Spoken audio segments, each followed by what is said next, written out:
Fran Lab. So I got this. Well, I was going to show this film because when we're talking about Christina Koch and women astronauts, I talked about this last week. But I got this film that I put up a few years ago. It's in my archive.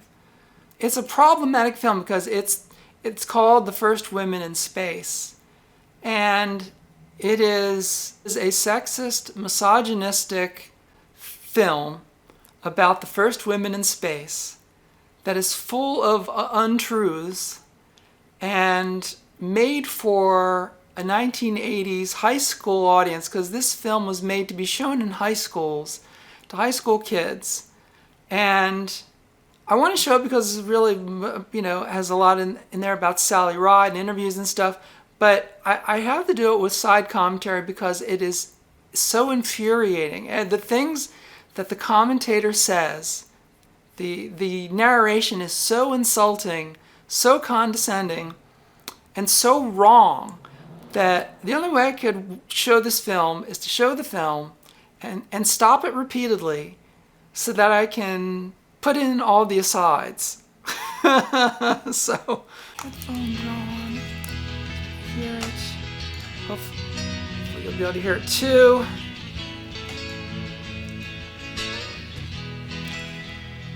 All right. Okay.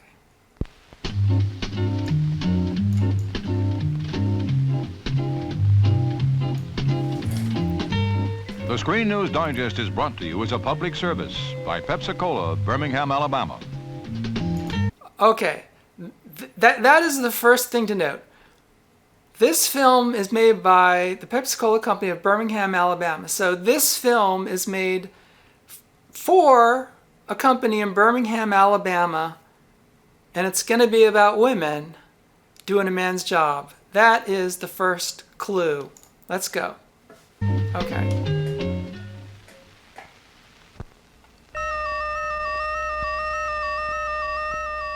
Space.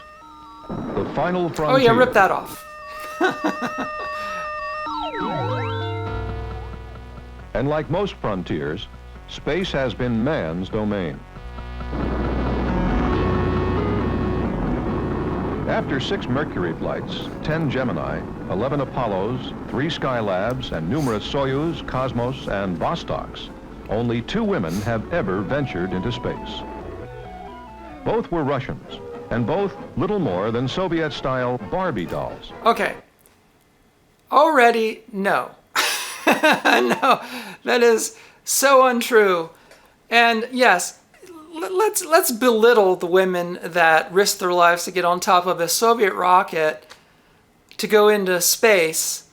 Yeah, they're just spamming a can. It's just a couple of chimpanzees. It's no better than just putting a dog in space, right? Yeah, but put Yuri Gagarin into space automatically, because Yuri Gagarin didn't pilot his way into space. It was all automatically controlled. He didn't do any manual control. The Russians didn't do that. They didn't have the capability to do that. The women did exactly what the men did, which was they were just in the capsule.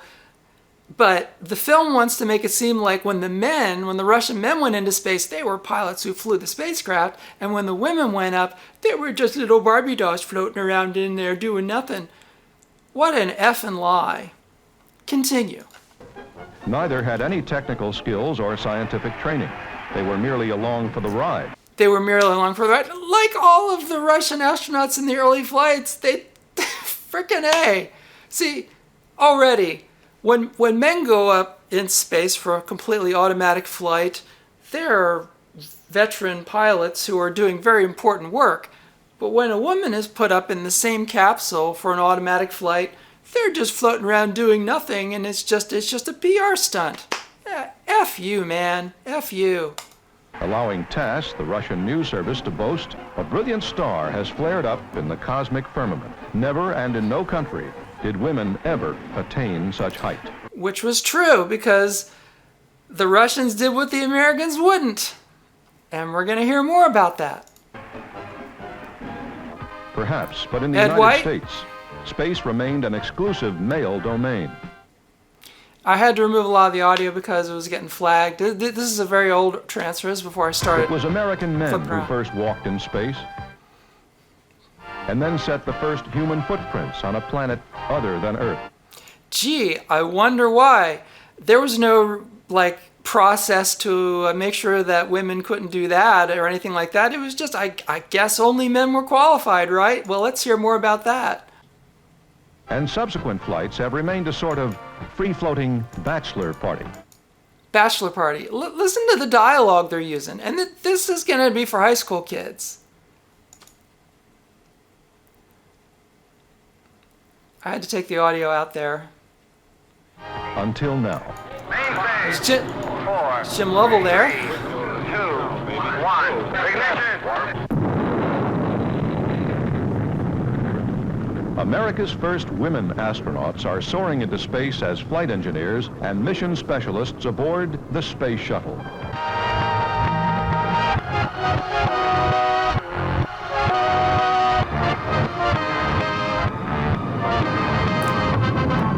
Welcome to 1983, everyone. Welcome to 1983. Oh, Fred. Oh, Fred, you take the blame for this narration, Fred. Written by Fred. So yes, welcome to 1983. Welcome to my generation's world. From 1960 until 1977, for reasons that will forever remain unclear, NASA was unable to find a single qualified woman candidate. Oh my God, what a fucking lie. The Mercury 13. Okay, nowadays, if you are in the know, you know about the Mercury 13. Because, no, at the very beginning of the American space program, there were tons of competent female pilots. In fact, it was Jerry Cobb who was the first to go, because this is the thing, there were people in the administration that wanted, there were a few people in the administration that wanted women to be a part of the process and wanted women to fly. And Jerry Cobb was the first pilot to go through the whole process, everything like in The Right Stuff that you see, all those ridiculous tests, all those grueling tests that they put them through, those endurance tests. Jerry Cobb went through every single one of them and passed 100%.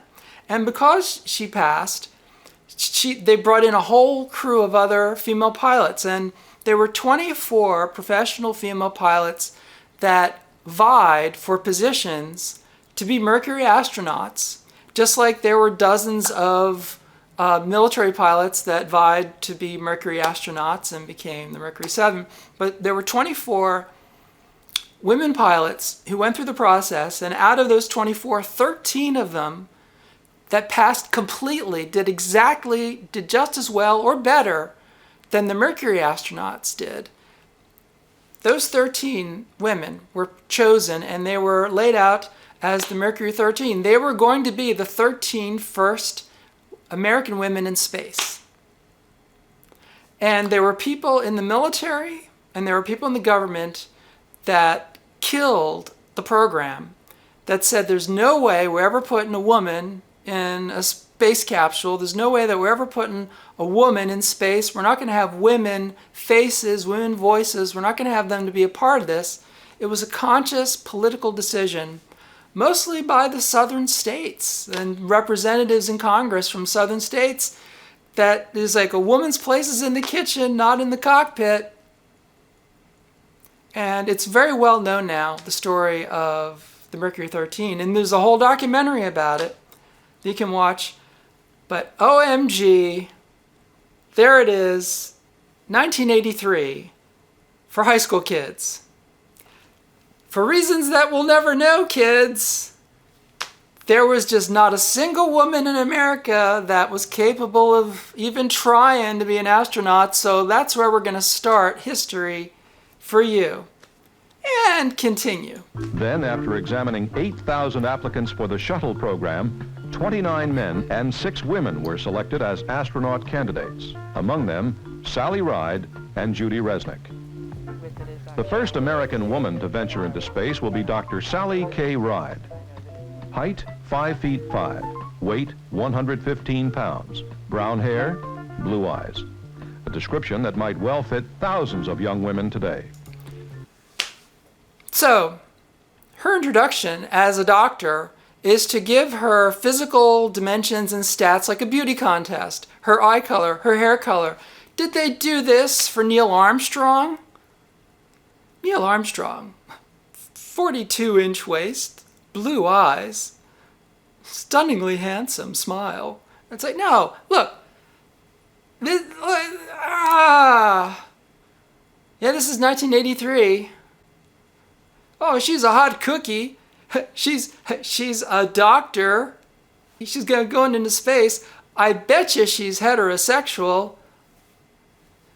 You got a chance, boys. But Sally Ride's vital statistics include a string of academic credentials that at first glance seem to belong to three people.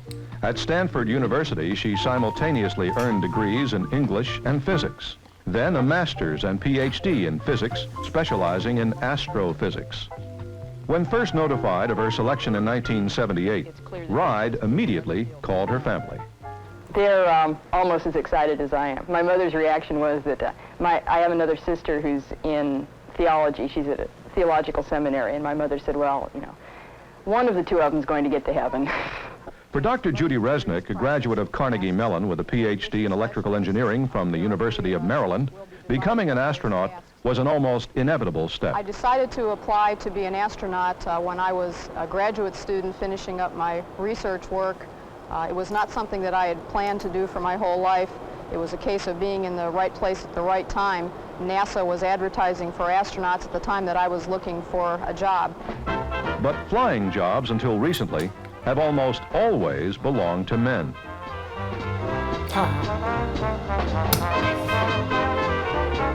Here we go, of course, part women two. were allowed in the air, but nobody dreamed they would actually be able to fly the plane. Oh, nobody. Nobody. Save for an occasional woman such as Amelia Earhart, who made daring solo flights across the Atlantic and parts of the Pacific before being lost on a round-the-world flight in 1937. Okay, full stop. Where do I begin? Nobody. This is like what the far-right commentators were saying when Bad Bunny did the halftime show. They were saying, nobody on the planet can understand anything that this guy's saying.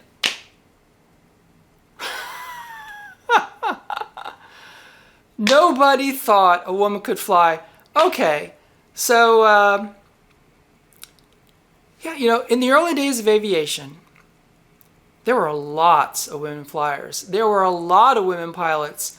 In the teens and the 20s, when very few people flew, a surprisingly large number of flyers and pilots were women. It was a very large number. In fact, in 1929, the aforementioned Amelia Earhart, who was the only woman who flew a plane that anyone ever heard of, as far as we know, the only woman who ever flew a plane back then. In 1929, there were so many experienced women pilots and professional pilots and stunt pilots that in 1929 they had Amelia Earhart did the Air Derby, which was 20 women pilots. They flew cross country in a race for a prize of $8,000, which is an amazingly huge amount of money in 1929. It's an utter fortune. But no, there were, at the time, you're talking in the 1920s, where most people who flew were either survivors of the First World War who didn't get shot down and were still flyers, or they flew for the mail service, or they did crop dusting. But almost all planes in the 20s were open cockpit, two-seaters. And, you know, there really was no commercial air travel as we know it today. I mean, yes, there were some planes that could have more than a few people. There was the tri-motor, all that stuff. I'm not going to get into the history of aviation, but there were a lot of women pilots. Private pilots, stunt pilots, barnstormers, lots of women who flew. In fact, after that cross-country air derby, Amelia Earhart started the flying club for women, the 99s. It was 99 professional women pilots who began this organization of women pilots. This is 1929. It was just such a huge thing.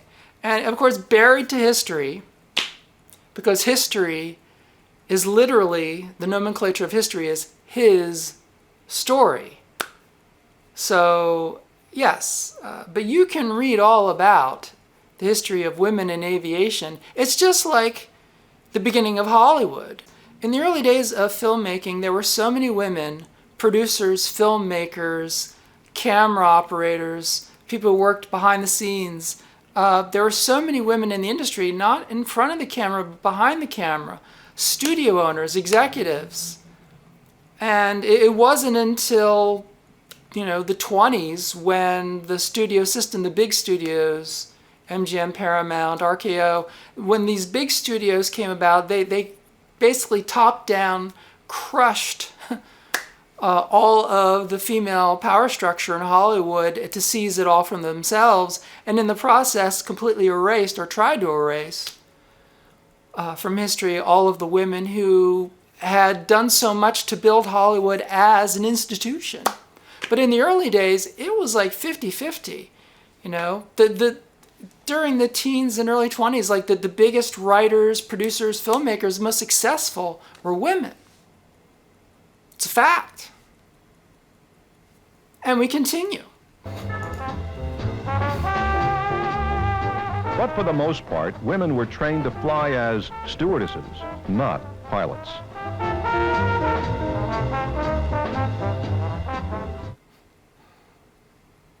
And when visionaries such as Jules Verne began to dream that spaceflight was even possible, they peopled their fantasies with male astronauts. Yes, there's this. Of course, there's Georges Méliès. Films that were made at the turn of the 20th century. Yes, let's reference those as proof that women are no good in space. They were loaded into, a cannon ball and fired to the moon with a cannon. So let's chalk that up to fact. In this 1903 version of Jules Verne's A Trip to the Moon, movie pioneer George Melly used women as let's decorative mispronounce his name accessories too. who never left the ground. Jules Melly? Do you call Georges Méliès Jules Melly? Oh man, firing all cylinders. Narrator from 1983. Jeez. I had to take out the music because it was copyrighted.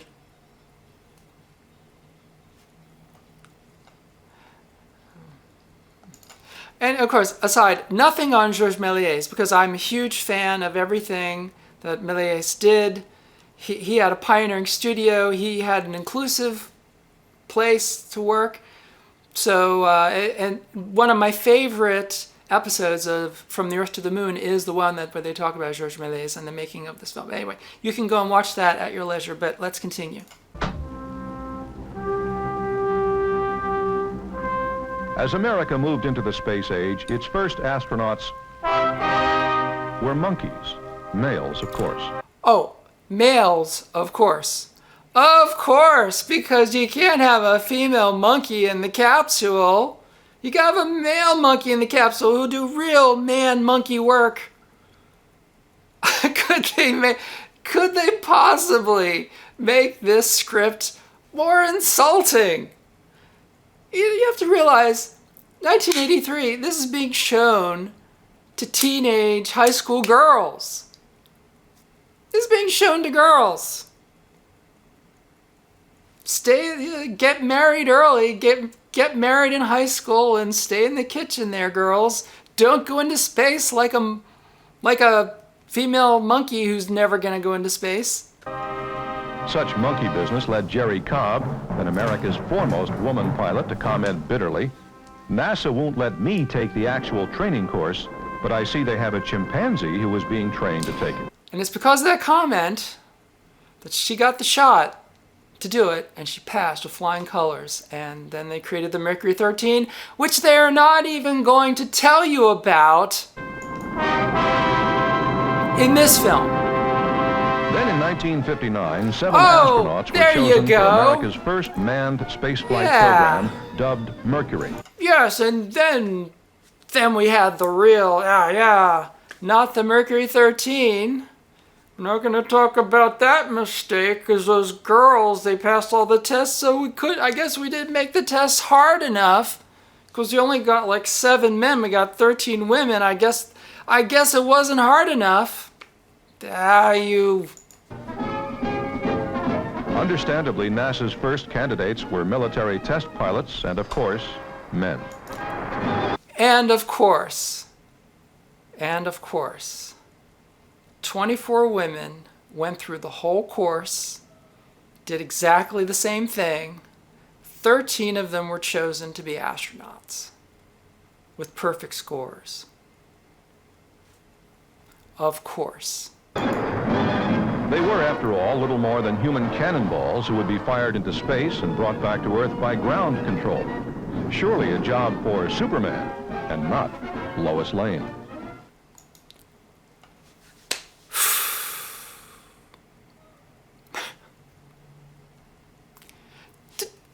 Do I have to mention that if you ever read Superman, you know that Lois Lane is the real badass in Superman?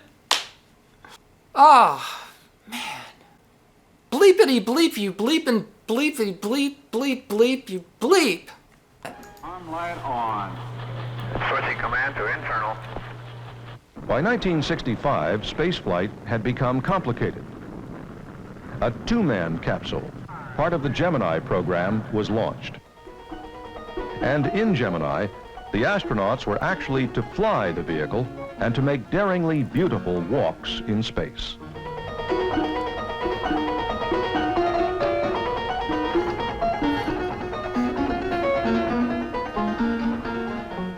All this, of course, was preparation for the Apollo mission, which would set men on the moon. Did you hear how he said men on the moon? Not women, you're not going to wear a skirt. There's no skirt space suit for you to wear. Stay in the kitchen. Girls who are watching this in high school. Now, women astronauts are being trained alongside their male counterparts, and NASA had to deal with the obvious differences in male-female anatomy. Would they have to redesign the shuttle capsule to accommodate those differences? It turned out only the spacesuits had to be made smaller to fit the smaller female form. Completely ignoring the fact that the original Mercury astronauts and the Gemini astronauts, all the early astronauts, there was a height limit. You couldn't be tall, you couldn't be big. In fact, Gemini was so tight, it was such a small space that they called it the Gusmobile, because Gus Grissom was a tiny guy. He was a small guy, and he was the only one that could really comfortably have elbow room in the Gemini. They called it the Gusmobile. But it's completely ignoring the fact that the early male astronauts were chosen because of their small stature. They had to be small to get, because all the Mercury, the capsule was a certain size. You had to,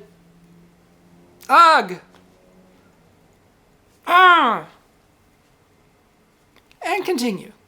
And with the increasing number of jobs to be done in space, a new type of astronaut, the mission specialist, has evolved. The mission specialist does things associated with the experiments on board or deploying the satellites, while the pilots do most of the flying of the orbiter.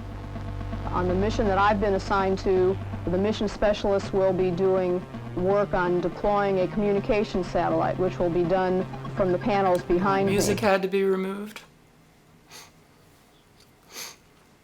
One of Dr. Ride's on-orbit jobs will be to manipulate the arm. This The Canada super arm, sophisticated thank you very 50-foot much. crane. Go Canada! Oh, Canada arm. Canadarm. Articulated like a giant human arm, it will launch and retrieve objects in space, like a shortstop fielding and throwing a ball.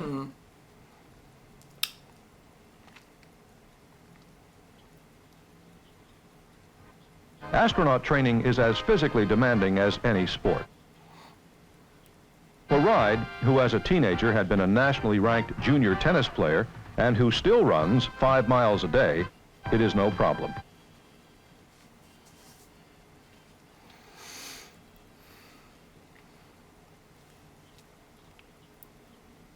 Meetings are a constant feature of astronaut training, as is flying.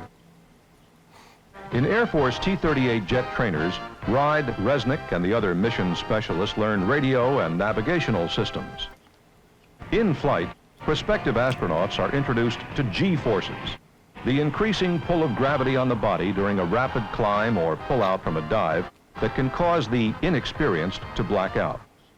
For Sally Ride, the experience proved so exhilarating, she went on and learned to fly and now holds a private pilot's license.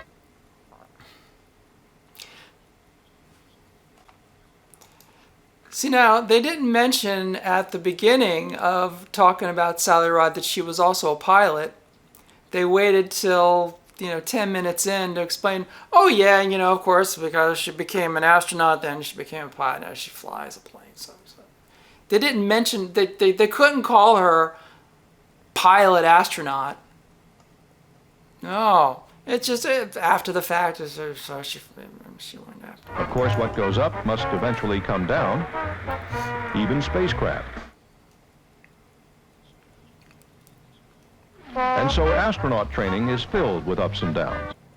And in the event the vehicle must land in the water, funny they're using regular 60s era football helmets for crash helmets. The astronauts must learn to get their feet wet. In simulators such as this, NASA can reproduce virtually every moment of the shuttle's flight. From blast-off to orbit, every sequence of the flight is generated by computers that feed readings into the exact replica of the shuttle's complex instrument panels. The idea is to prepare for any eventuality so that no matter what happens, the astronauts will react instantly and correctly. After simulation comes the real thing. That was a super summary and a For great Dr. Ride, it begins with her selection as a CAPCOM, capsule communicator, the only person on the ground to communicate directly with the shuttle astronauts in orbit. It's an awesome responsibility, but Ride is not above a little fun. Is that the vampire that goes with the red blood cells? Something like that. Been there, done that. But nothing on Earth can quite match the experience of weightlessness that is the quintessential physical condition of spaceflight. The closest NASA can come is in the cargo bay of a C-135, the Air Force's giant jet cargo plane.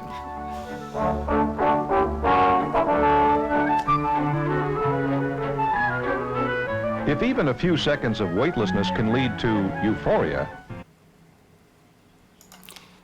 I did that.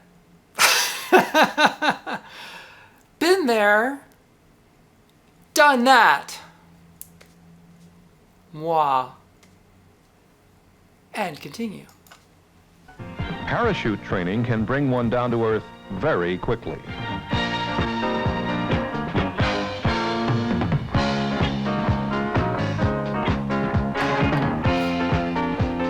Now spaceflight has become even more complicated, and the space shuttle has become NASA's workhorse. Dr. Resnick.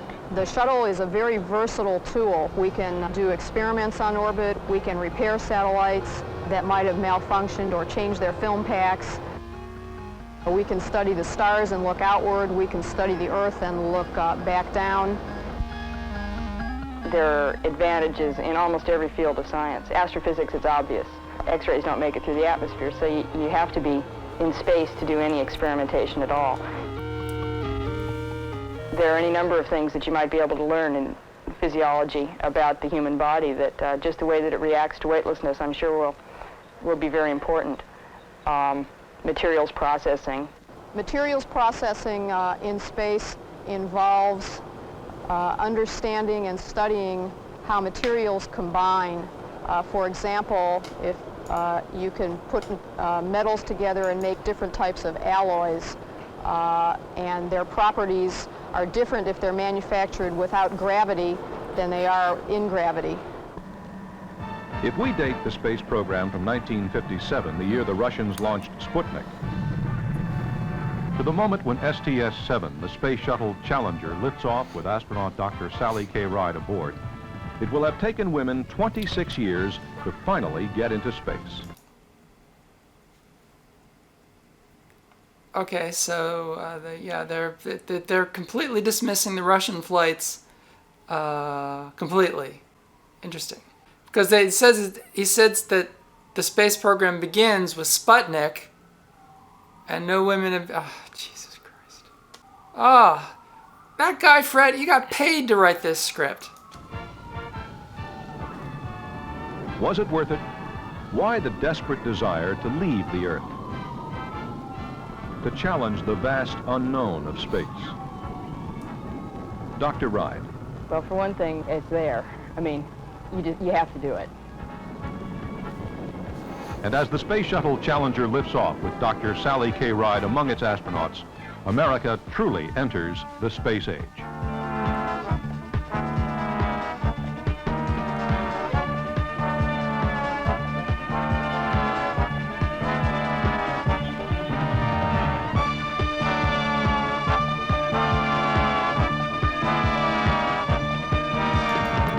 The Hearst News Division, the Hearst Corporation.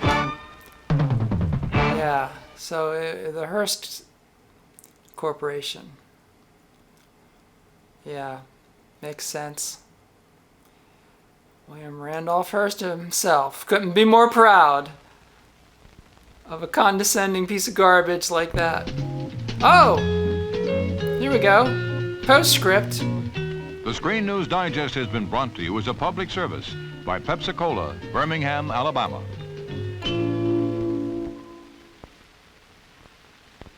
Yeah, there you go. Whoa. With the rants and everything, that really cut into the news.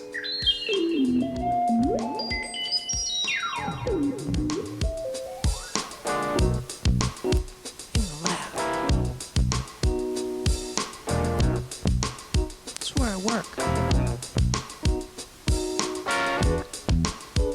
In the lab. Go berserk. In my lab. That's where I work.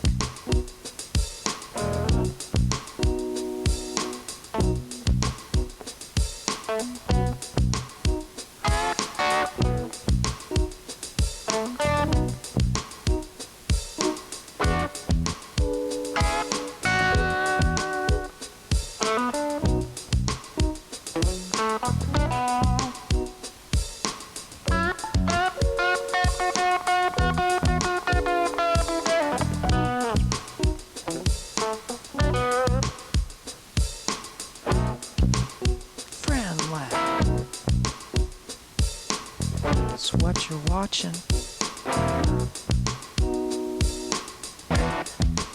Friend Lab.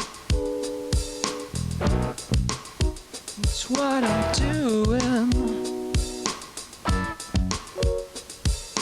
Working at the bench again.